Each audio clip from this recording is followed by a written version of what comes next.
So our speaker today is Dr. Robert Sellers.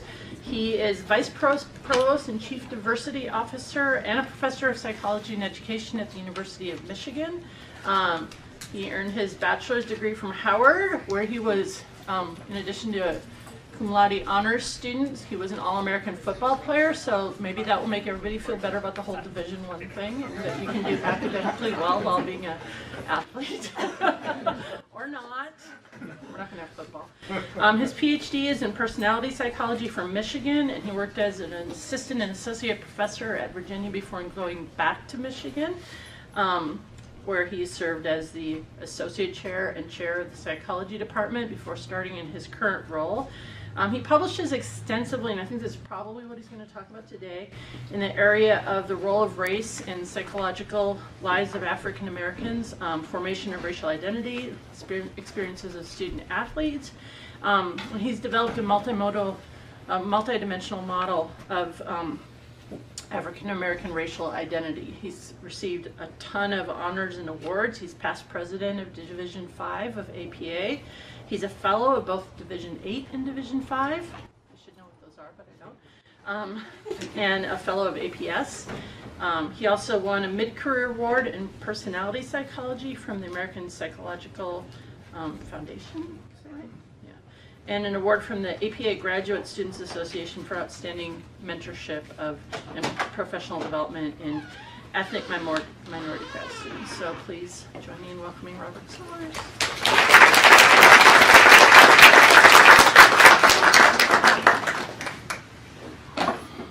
Good morning.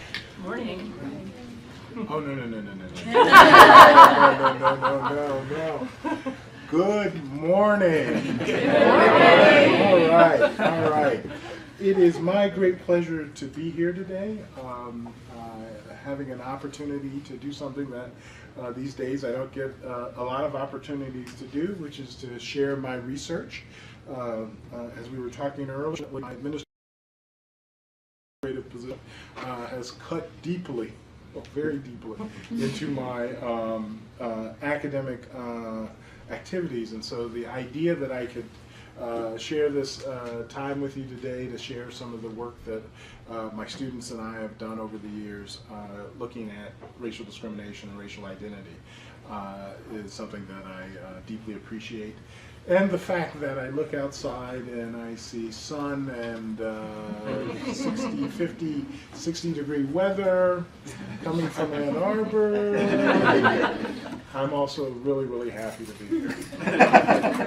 So the talk that I'm going to give today really again looks at work that we've done on understanding racial identity and racial discrimination as it relates to the psychological well-being of African Americans.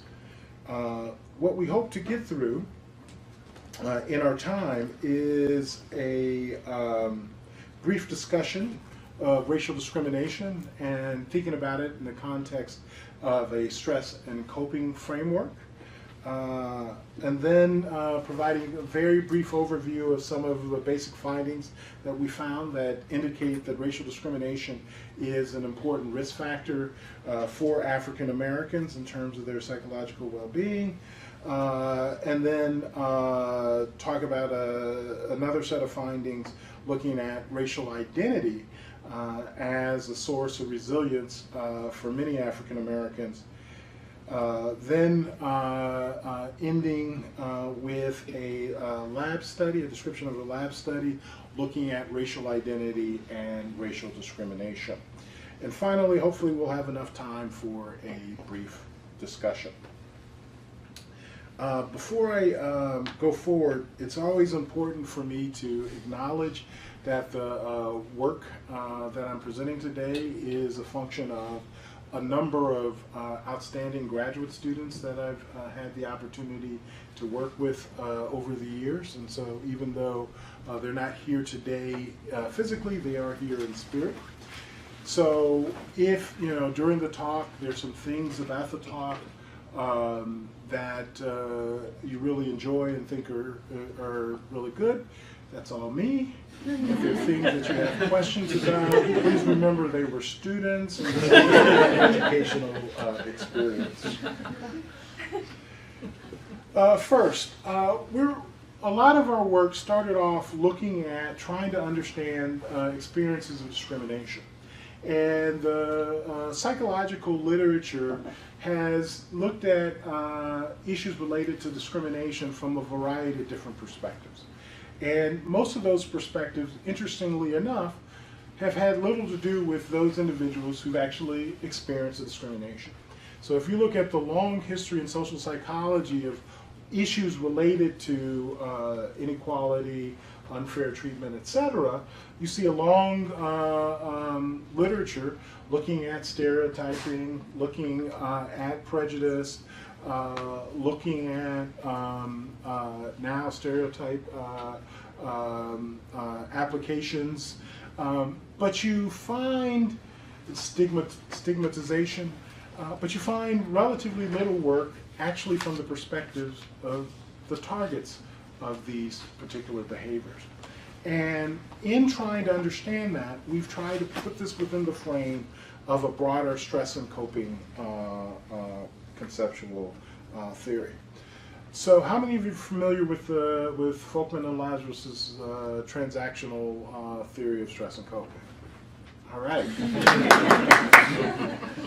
For those of you who didn't or aren't, basically, Folkman and Lazarus argues that the experience of stress is a transaction between person characteristics or characteristics that individuals have, as well as situational characteristics. So a situation is not inherently stressful. It depends on that transaction between the individual and the characters that occur. Their model also, it's important to understand that through the cognitive appraisal process, an individual experiences or doesn't experience stress. And through that process, individuals are potentially able to cope. So another important part of Folkman and Lazarus's theory is that they don't think of individuals as passive agents in the process. They recognize that individuals, even in stressful situations, often have agency and the ability to cope with that. And that coping exercise is then related to different outcomes. And that these outcomes that play out are still constantly influenced by person characteristics and situational characteristics. That each situation in and of itself with the person and the experience represents a unique transaction. So why should we think about racial discrimination in the context of a stress and coping frame? First, it's very important to understand that within a stress and coping context and understanding racial discrimination, that individuals have different perspectives and different experiences within the same event. That their individual differences are important.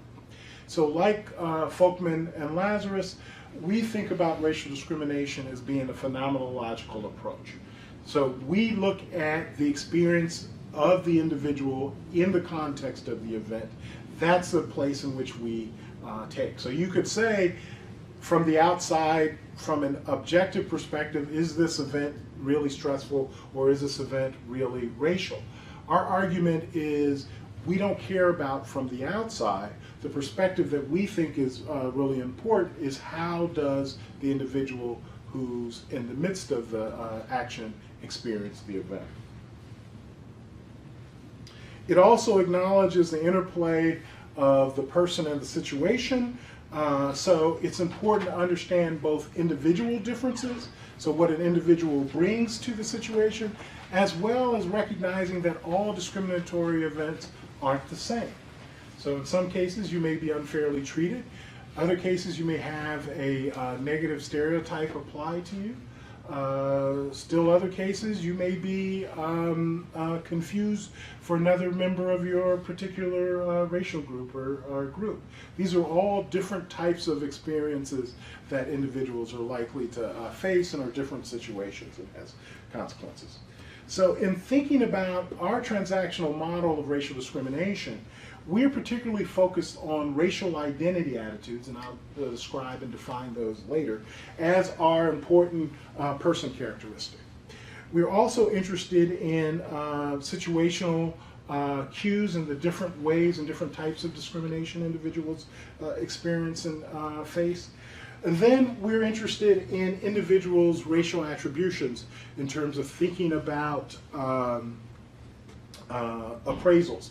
So does an individual actually attribute this particular event as being a function of racial discrimination, or could it be a function of something else? There's a great deal of evidence that experiencing racial hassles or racial discriminatory events is something that many African Americans report experiencing. There's also a great deal of heterogeneity in terms of those. And our data across a number of different data sets, looking at adolescents, looking at adults, looking at college students, finds basically that same finding, that there's variation across groups, and that for the majority of African Americans, experiencing a racially discriminatory event is not something that is uncommon. What I'm going to share with you today is actually some data, just to give you a sense of this, from my other job. This is data from a climate survey that we've done at the University of Michigan of students, staff. It is a probabilistic sample. We're very proud of this sample. We had an 85% response rate for over 3,000 respondents, and we're pretty confident on how representative this data is of the University of Michigan community. So in looking at African Americans, we asked basically the question of whether or not you experienced an event in which you were unfairly treated in the past 12 months based on your racial or ethnic identity. We have a number of other identities that are also a part of the survey, but I'm just going to focus on racial identity today. And in this case, we're looking at our African American students. And what you see is 43% of, 67.5% of our African American students report experiencing at least one racially discriminatory event within the past year at the University of Michigan. At the same point in time, roughly a third report not experiencing such an event. When we look at our African American faculty, we find that roughly 55% of our faculty report, African American faculty report experiencing at least one racially discriminatory event at U of M in the past 12 months. And then looking at our staff, roughly 50% of our staff are reporting experiencing at least one racially discriminatory event within the past month. So again, for the majority of our faculty, students, and staff, African American faculty, students, and staff, experiencing a racially discriminatory event is not something that is something that they have and report experiencing. And that's just at the University of Michigan. Just to give you a sense of where African American students lie in terms of other students on campus, again, African American students are more likely to report experiencing at least one racially discriminatory event. But if you look at other racial ethnic groups at the University of Michigan, in terms of our students, roughly around a third of our students are also reporting experiencing a racially discriminatory event.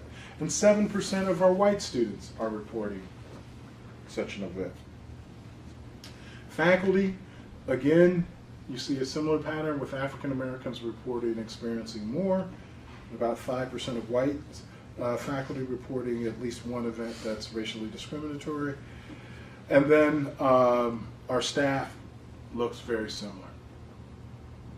And again, these data are similar to other data that are out there in the literature, so it's nothing breathtaking and new, but just really an example of the fact that racial discrimination is a part of many African Americans' experiences. So, given the fact that it's prevalent, the question is, so what? Does it really have much of an impact on African Americans' lives? Just obviously, the idea of it is not a particularly good one for us to have, but what evidence is there that experiencing these types of events are related to any particular outcomes? Again, if you look at the literature, there's a lot of studies out there linking experiencing racial discrimination to a number of different outcomes. The work that we've done has added to that literature. There has been a number of studies that have looked at this through a number of different ways. When we've primarily looked at this work, we've done so from the perspective of looking at racial hassles. So racial hassles, just like the stress and coping literature, there are different types of stressful events that are examined. Those that are major life events, life-changing events, have been examined, and then there's everyday stressful events that have been examined. Similarly, you can look at the racial discrimination literature and see a similar breakdown.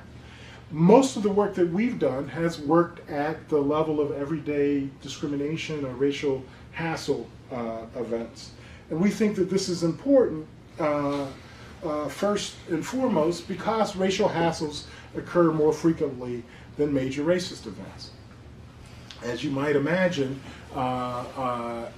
in one's everyday life, one isn't likely to constantly experience events where they're fired from their position based on a racial event, or is not able to get a home, explicitly not able to get a home as a function of the race event, or arrested or shot in some cases as a function of race. Those are outlying events, clearly having impact on the experience of the individual, but they're so infrequent, they're much more difficult to study. Another reason why we're particularly interested as psychologists to understanding racial hassles is that racial hassles, by definition, require the individual to interpret the event as racist.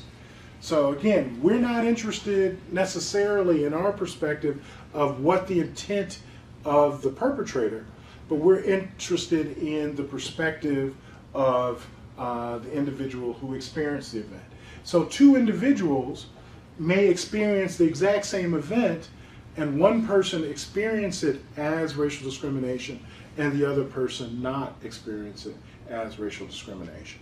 And our argument, because we're taking a phenomenological approach, is that that individual who experienced that event as being racially discriminatory is actually experiencing a racially discriminatory event. The other is that in the stress and coping literature, we have found that in general, more everyday experiences of stressors tends to explain a greater amount of the variance in psychological and physical well-being than major life events. And we believe that, and our evidence suggests that, it's likely to be the case as well for experiencing racial hassles. So in much of our work in experiencing racial hassles, we've used Shelley Harrell's racial hassle scale, which is a basic pencil and paper questionnaire that asks individuals to respond to the extent to which they've experienced each of 18 different types of hassles within the past year.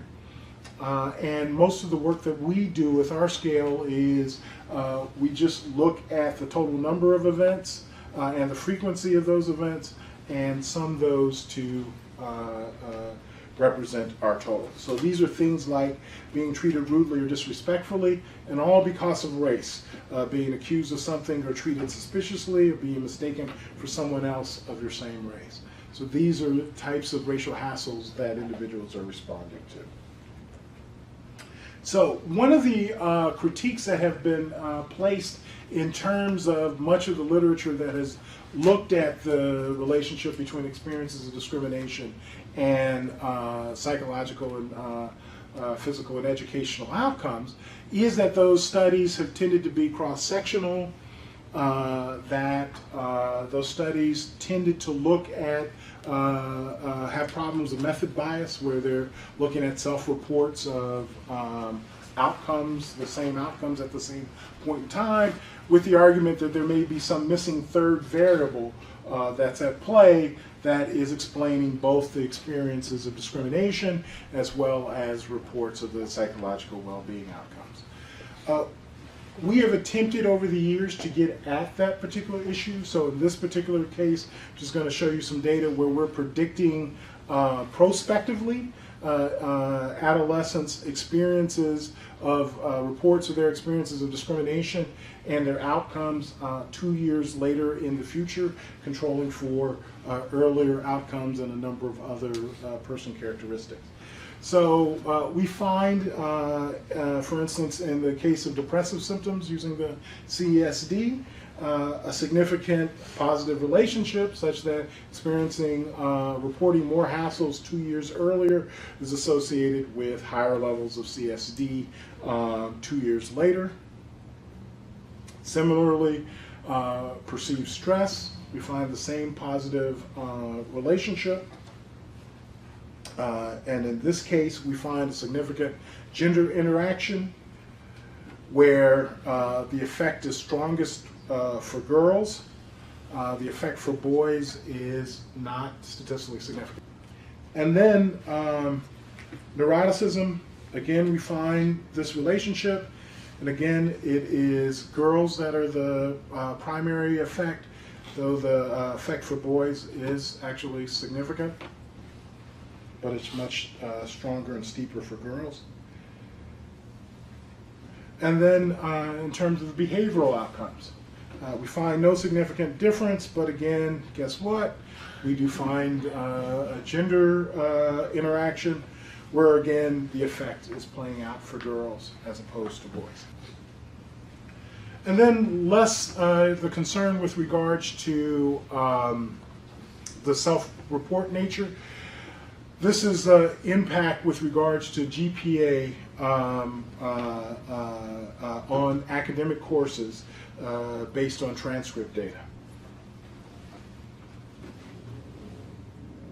So we see that racial hassles is negatively associated with GPA 2 years later. All right, so this data and a whole lot of other data suggests that individuals, at least individuals' reports of experiencing racial hassles are associated with a number of outcomes. And again, we focused on adolescents, but again, we also see this with adult populations. We've also found that not only is discrimination, one's own experience of discrimination associated negatively with outcome, but also that one's parents' experiences or reports of experiences of racial hassles impact their adolescent child's outcomes. And so we think of this in terms of vicarious racial discrimination, which is basically the extent to which you experience discrimination vicariously. And there's a couple of different pathways that we believe this to affect. So one is parents' experiences of discrimination impacts parents' well-being, and which then in turn impacts parents' parenting behaviors. Another possible pathway is that parents and children may experience the same racial hassle at the same time. So we see a very small but significant correlation between parents and children's reports of racial hassles. And then there's also the idea that parents' experiences of discrimination may also result in parents talking to their kids about those experiences, which, depending on where the kid is, may have an impact on child outcomes. So all of those are different lines of findings that we're exploring and have found evidence for. But I today just want to show you this. So again, this is that 3-district study that I had mentioned. It is longitudinal, and it's but in this case, using a linkage approach or the multivariate approach is really thinking about this across the age as if we have kids that are going 6 years down the line. What we see is, in this case, the orange line is focusing on those individuals who are high in discrimination and those individuals who are lower in discrimination in terms of their parents' reports. This is the child's outcomes.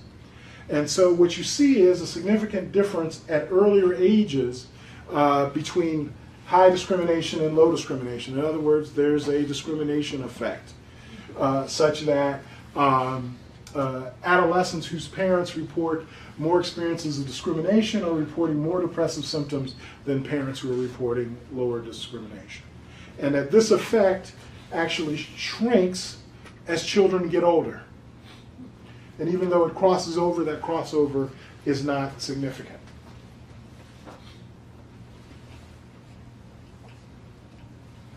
We see this similarly in our measures of well-being, so more positively examined approaches of well-being. Again, at earlier ages, we see the effect, but as adolescents get older, what happens to parents, and I'm sorry for those of you who are parents, it matters less to them, although I'm sure I would get a lot of amens in that particular context. And then when we look at this in terms of GPA, we find this particular pattern across age, so there's no need to examine age. And we see that for girls, in this case, parents' experiences of discrimination are not related. But for boys, it's associated, higher experiences of discrimination are associated with less positive. Okay. So next I want to jump to thinking about not only discrimination as a risk factor, but let's think about what are some positive potential resilience factors that may come into play. So in our work, we've looked at utilize a risk and resilience model so when we think about risk, simply more risk is associated with less positive outcome when we think about risk. Then we talk about 2 different types of resilience factors. A compensatory factor, where regardless of the level of risk,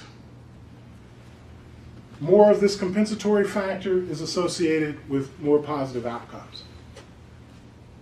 And then a protective factor, or a buffering factor, where the presence of the protective factor buffers the negative impact of the risk factor. Okay? So in our particular model, we're looking at racial discrimination as a risk factor, and 2 types of racial identity attitudes as protective factors. And let me define what racial identity is. Racial identity are the attitudes and beliefs that individuals hold regarding both the significance of race and what it means to be black in one's definition of self. In other words, African Americans' experiences with regards to race and the way in which they think about race in their self-concept vary. First and foremost, African Americans, like all people, are heterogeneous, and they're heterogeneous with respect to race. And there are 2 types of ways in which they may be, in the work that we do, that we focus on. First, in terms of whether or not race is significant. Do I even think of myself in the context of race? And then second, and in thinking about it, what does it actually mean? And so we've spent the last 20 plus years developing a conceptual framework for understanding African American racial identity called the MultiDimensional Model of Racial Identity, or the MMRI. Not to be confused with the MMPI. I wish I had some of that money, but that's a different story. And so basically, when we're thinking about our model, we define it in terms of the significance question and the meaning question. The significance questions includes racial salience and racial centrality. The meaning questions deal with racial regard and racial ideology. For the work that I'm going to present today, we're just going to focus on racial centrality and racial regard. Okay? Racial centrality refers to the extent to which a person normatively defines her or himself with respect to race. So in general, do you think that race is an important part of who you are and how you define yourself? It's cross-situationally consistent. So in general, high race central people are high race central people.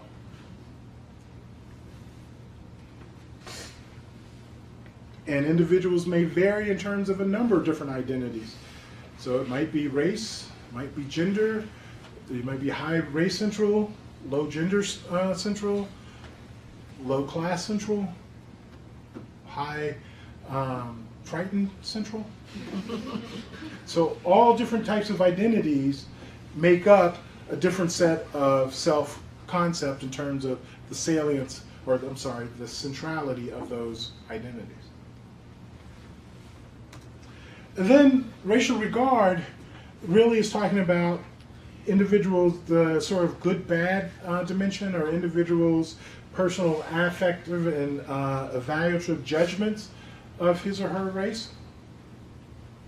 So how do you feel about your race? And we look at this in terms of two types of attitudes. Public regard, so the extent to which you think that other people, other groups, other individuals feel positively or negatively about blacks.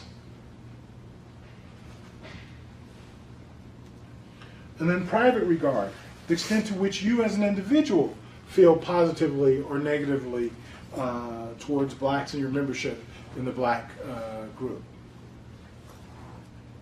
Okay? So public regard, do you think others feel positively or negatively? Private regard, how do you feel about being black and being in the black group? High public regard means you think other groups have more positive beliefs. Low public regard means you think other groups have less positive beliefs.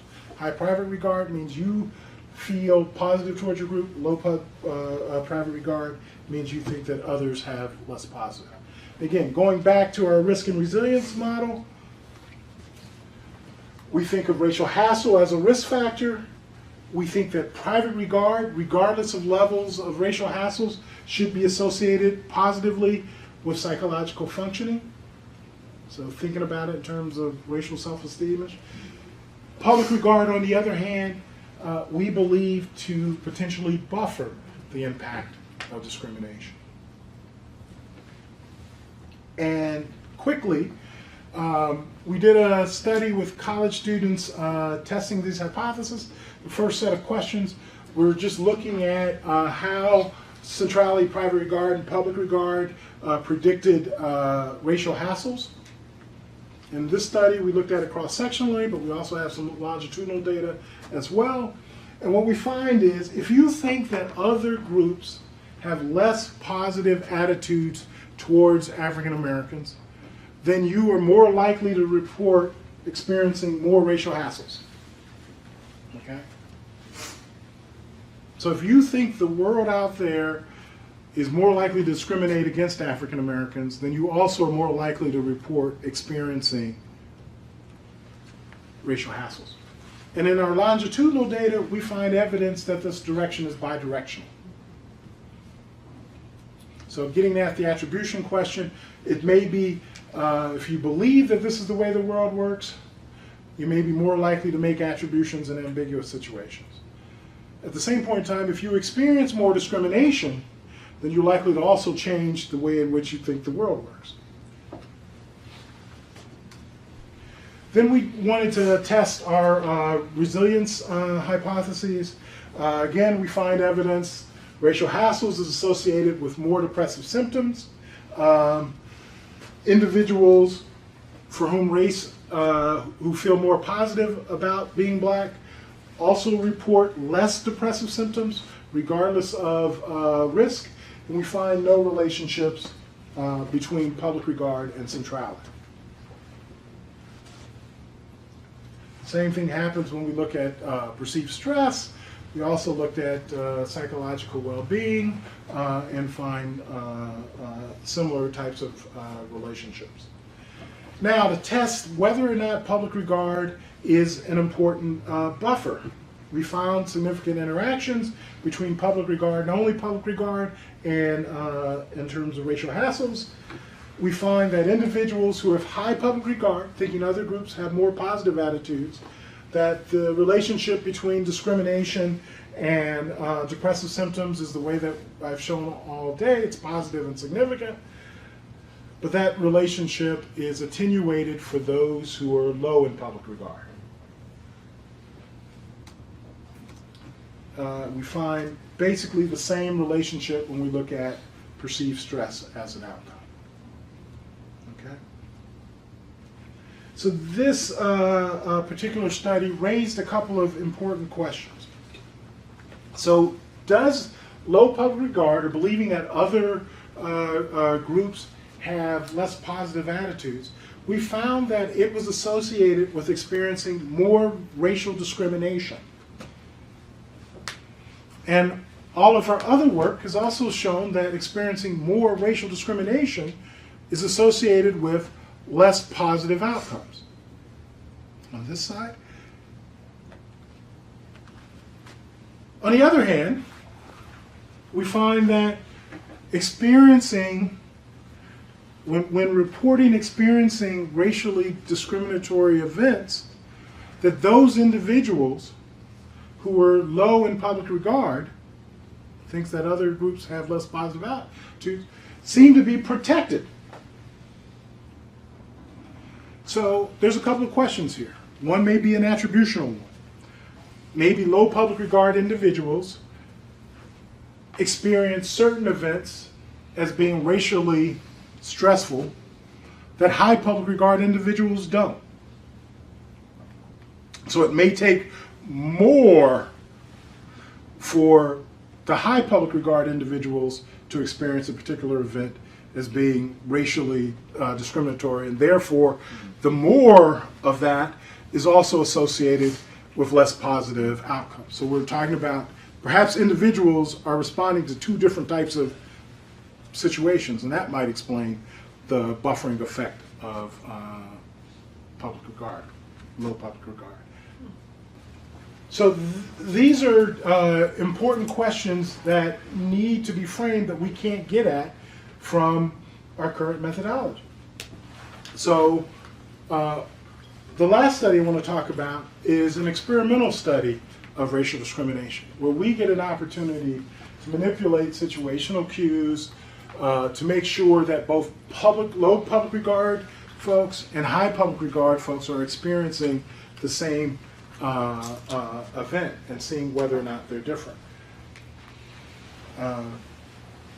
We'll jump through that. So in this case, in terms of our racial identity attitudes, we're just going to focus on public regard.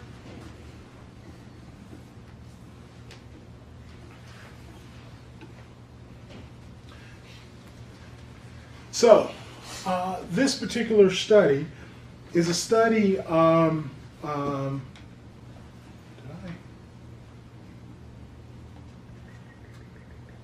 where we're interested in manipulating a different set of situational racial cues. So we have all right, this is not supposed to be there.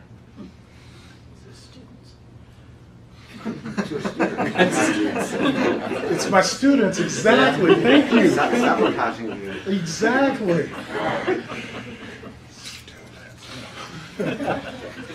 So let me jump to the objectives here.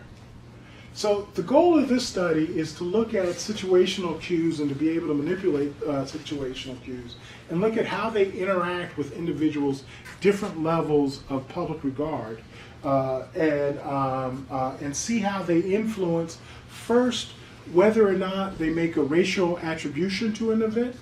And in this case, we're going to create a set of events where unfair treatment happens. Okay? And we want to manipulate and see whether we can push around individuals' attributions. And really, when I say attributions, I really mean experiences of these events as being race-related or not race-related. Then want to look at this in terms of their proximal affective outcomes and seeing whether or not these outcomes are a function of experiencing no race cues, ambiguous race cues versus blatant race cues.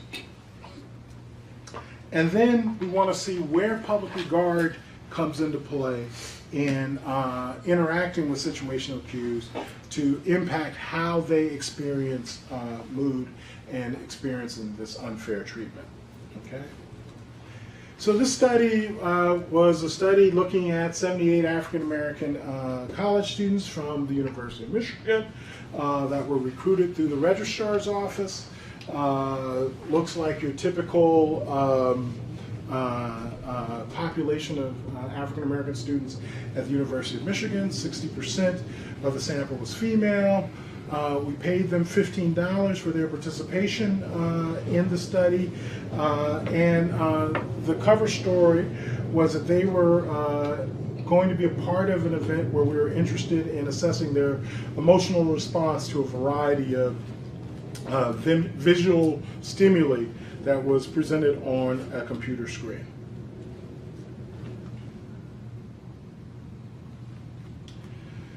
So in this study, there was the African American participant. They came to the study, and the participant always, we're told that there would be 2 participants in the study.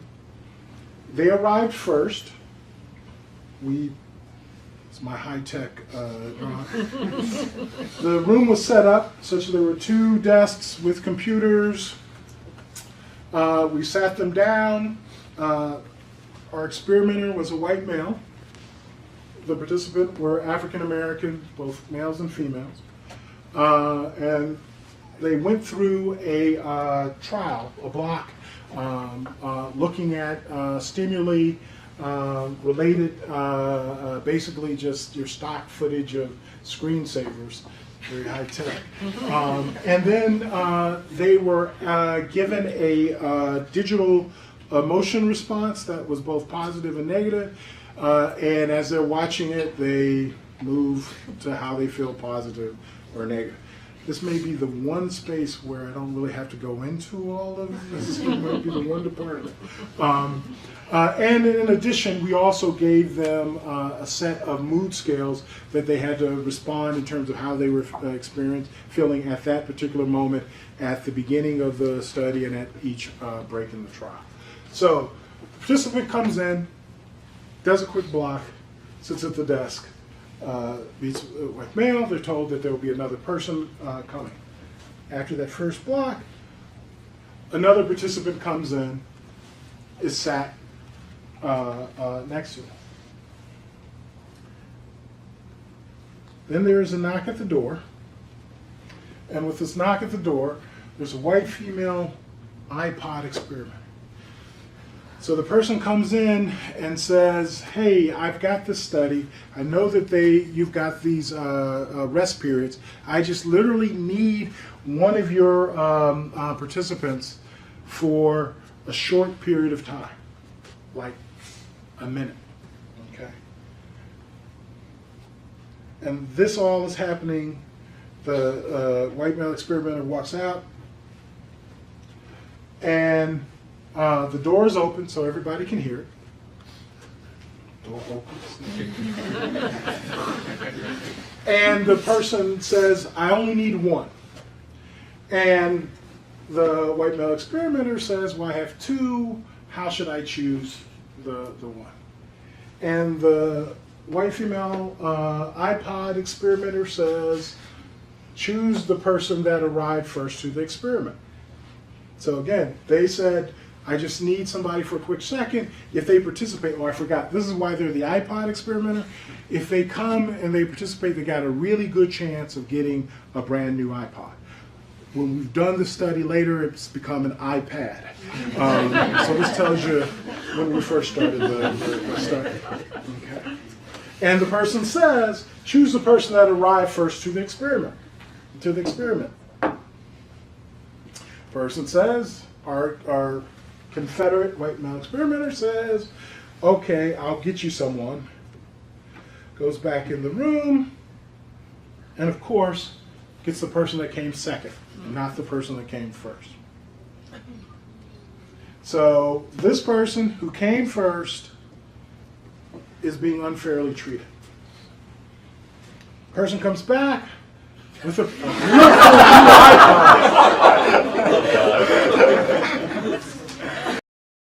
So there are actually two manipulations in this that results in three experimental conditions that varied on the extent to which the cues. So there's the no race cues, the ambiguous race cues, and the blatant race cues. But in all three conditions, the participant was unfairly treated. Can we all agree on that? So in the no race cue situation, the other person is African American. Needless to say, that person is a Confederate. Okay. So there's no cues really in this event that the person was unfairly treated as a function of race. In the ambiguous race cues condition, the other person was white. So could be, could not be. In the blatant race cues condition, the other person is white, but there's a completely different statement that is there, in which the person says, I don't want to invite the person who arrived first because she's black. I'll go get you someone. So this is a case where it's blatant. Unfortunately, in the debriefing process, a number of our students suggested that this was not an uncommon experience. Maybe not specifically for this study, but this kinds of blatant points of discrimination was not uncommon. So in the study, the measures, we asked in terms of the causal attributions at the end of the study, why were you not selected? And there were a number of different things, because of your gender, because of your age, because the experimenter just made a mistake, it was happenstance, and in there was race. And the order was counterbalanced in terms of where race shows up in there. They had already completed the racial identity scale as part of the pre-testing process. And then our outcomes, in this case, I'm going to present the PANIS mood, but we find the same thing when we look at the slider in terms of positive and negative mood. And in this case, we're focusing on upset. So our goal was to examine whether situational cues interact with public regard attitudes to influence behaviors. And what we see is in the no race cue situation, again, this is a 1 to 5 scale. Almost nobody reported that race was the reason. In the ambiguous condition, you see a significant increase, so that more are reporting experiencing discrimination. And in the blatant, just about everybody experienced it as blatant. So situational cues matter. People aren't just coming in and making attributions as a function of who they are, but it's an interaction with regards to what they're experiencing in the world. Next, we wanted to see whether those attributions in the situational cues interacted with regards to public regard. So we find no differences in terms of the race cues in terms of public regard, but we do find that low public regard individuals who think that other groups have less positive attitudes than high public regard individuals, in both the ambiguous condition and even in the blatant race condition, are more likely to experience this as a racially discriminatory event. Now, in my 27 plus years as a faculty member, as a researcher, I have no idea why this is not there. So why, how? So our second objective, I'm going to get through this real quick because I know we're running low on time. We wanted to compare the effective consequences of experiencing unfair treatment when there are no race cues versus ambiguous cues versus blatant cues. So just looking at individuals' responses with regards to being upset over time, we find, well, for some reason this was, so in the no race cues, there's no significant difference in change. There's a slight increase after the ambitious, because they were both unfair, they were all unfairly treated, but not significant. In the ambiguous cues, we see after the manipulation, so after they come back with the iPod, we see a significant effect, and they still don't get down to baseline 16 minutes later.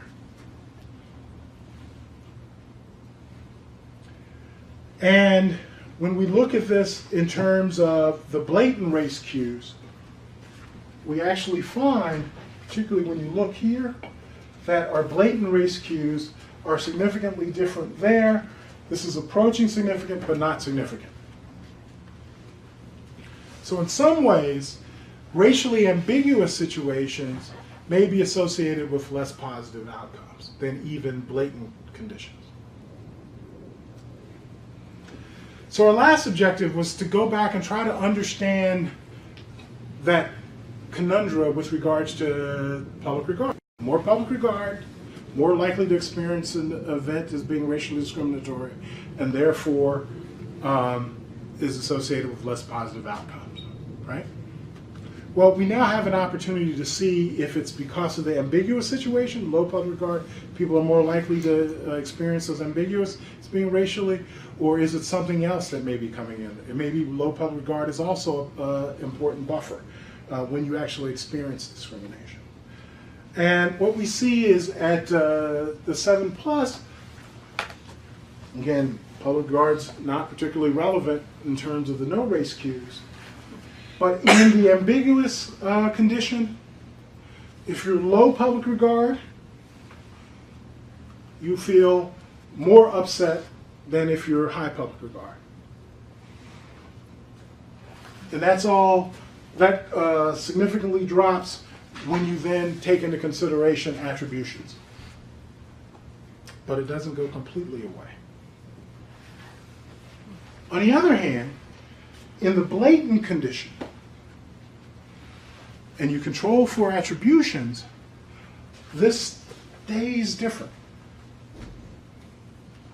So if you believe other groups have less positive attitudes towards your group, you are somehow protected with regards to upset in the faces of discrimination. You're not surprised. Exactly. So one of the arguments is you're not surprised. So it's, if you think about the high public regard individual who thinks that discrimination may be a thing of the past, isn't really thinking that there's a lot out there, that you put them in a situation where they can't make any other attribution other than discrimination, not only are they focusing and dealing with that situation, but it also has implications of how the way they think the world works. So we have some other data where we're looking at this over 2 and 3 days, where we don't debrief for 2 or 3 days as part of another study. And you see this effect that's not only playing out, in this case, 7 minutes and 16 minutes, but literally a day and 2 days later. Because your worldview has changed, or at least it's been threatened. So this leads to a fundamental quandary that many African American parents talk about. And we also do work on racial socialization and whether or not you should talk to your kids about the existence of discrimination. If your child is in a situation where there are relatively few race cues, or when the situation is where those race cues are ambiguous, then knowing that discrimination exists puts them at risk for experiencing those events as being discriminatory. So you can roll the dice and assume your child's going to be in such a situation and not talk about race. But in those situations where discrimination, there is no other way to experience it, they're in trouble. And we find this with kids whose parents either don't talk about race or talk about race in very positive ways that don't include experiences of discrimination, and those kids do less well than the parents who talk about race, and the parents that do the best who talk about race and also instill positive messages that seem very similar to private regard. And another side of this too is that low public regard individuals are more likely to report having best friends of the same race, more likely to be involved in social groups associated with their race, whether fraternities, sororities, other organizations. And so they also are more likely to report having support systems to deal with that experience of discrimination when it happens. So anecdotally, what we find when we talk to students who experience these events, who are high in public regard, and have an event that they never expected would happen, is that they are re-traumatized by the fact that other people say, oh, no, you misunderstood. Or, oh, you're overly sensitive. That's really not what was going on. And so at least the low public regard are more likely to have people who will say, well, yeah, that might have been, and now let's affirm what you've done, and may have other options with regards to what you can do in the face of this. All right, so some quick summaries of where we are. We find significant variation in attributions of racial discrimination, and these are based on both situational and public regard attitudes. The other thing that I want to note is that we looked at just upset in this data, but we also have data where we're looking at physiological outcomes and find similar results, like I said, spread it out over a longer period of time. It is very complex in terms of this protective versus risk properties of public regard attitudes. So, final take-home messages.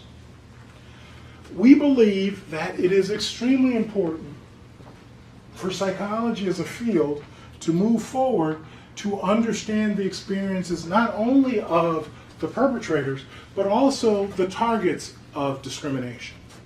And that from that perspective, it will provide us with new insights and better ways in which to address these particular issues. Okay? So a phenomenological approach is a valid and important approach. So just as an objective observation is important, they're all perspectives. And all perspectives have one thing in common. They can only see certain things, and there are other things that they can't see.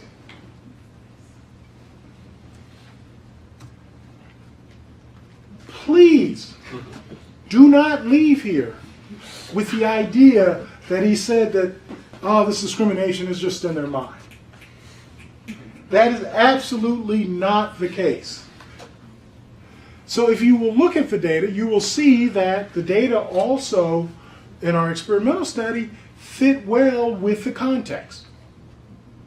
So when there are more blatant cues, more people experience discrimination. When there are fewer race cues, more people experience, or fewer people experience discrimination. There's also, and this is where I often get in trouble, or at least get in a fun debate, the argument of why should we look at it from the perspective of the target, are they not biased in some ways? The reality is 50 plus years, actually 60 plus years of social psychological research will tell you that most of the perpetrators have no idea what their motives were. So the notion that the participant experienced something, but because the perpetrator didn't necessarily have the intent, does not discount what the person experienced. Okay? In fact, we do know, for instance, perpetrators' experiences also vary, going back to the question about public regard, as a function of the target's attitudes and beliefs. So these transactions are complex and complicated, and by definition, bidirectional. And so it's important for us to understand them bidirectionally. My argument for the role of racial identity attitudes, it's important to understand, first and foremost, African Americans are not homogenous in terms of how they experience discrimination. And that lack of homogeneity matters.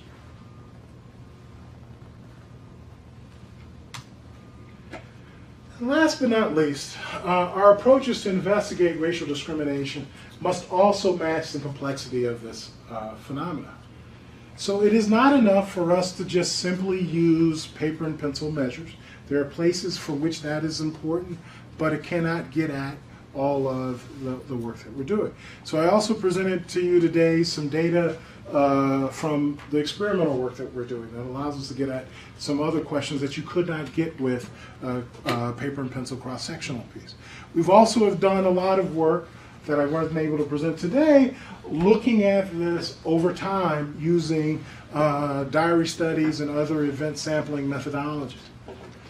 All of these different approaches and then more, including qualitative narratives, all are important in understanding this phenomenon and set of experience.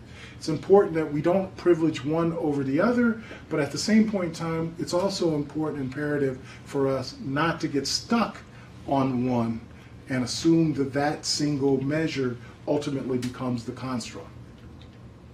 All right.